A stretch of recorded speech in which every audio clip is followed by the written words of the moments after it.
বন্ধুরা, অনেক দিন ধরে ভাবছি তোমাদের সাথে একটা কথা শেয়ার করব। তো কথাটা হলো গিয়ে যে হয়তো আমি এই ভিডিওটা করার পর অনেকের কাছে পৌঁছবে, কিন্তু হয়তো তারা লাইক করবে না বা কমেন্টও করবে না। ঠিক আছে, নাই করুক, কিন্তু হয়তো দেখবে। তো কথাটা হলো কি জানো তো, যে মানুষ যখন মানুষকে দুর্বলতা মনে করে না, সে ভাবে নিজেকে খুব চালাক, আদৌ সে অন্যায় করছে। আমি না, এমনও আমার সাথে হয়েছে যে স্কিম দেখিয়ে দেখিয়ে এইটা করবে, ওটা করবে, এত টাকা দিতে হবে, এটা তো আমার আমার মতন সাধারণ লোকের কাছে, অনেকের কাছে থেকে নিয়েছে।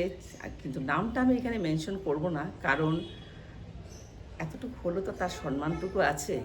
তো আমি ভাই, যে আমার এই ভিডিওটা দেখছো, আশা করি সবার কাছে যখন ভিডিওটা পৌঁছাবে না, তখন তারা বুঝতেই পারবে যে একজনের কাছে হয়তো ঠিক জায়গা মতো পৌঁছালে সে বুঝতেই পারবে যে এটা আমাকে উদ্দেশ্য করেই বলছে। তো আমি সেখানে নামটা মেনশন করছি না।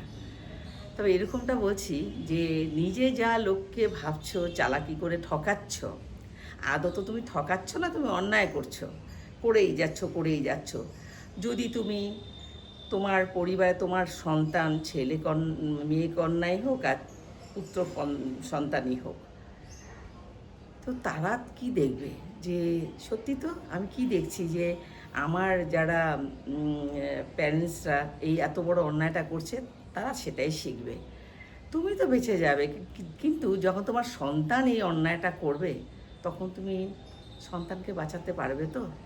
শুধরে যাও, তা না হলে কিন্তু অনেক বড় বড় বিপদে পড়বে। কারণ দেখো, তুমি যাদেরকে ঠকাচ্ছ আর যারা ঠকছে, তারা উপায় নেই, নিরুপায়।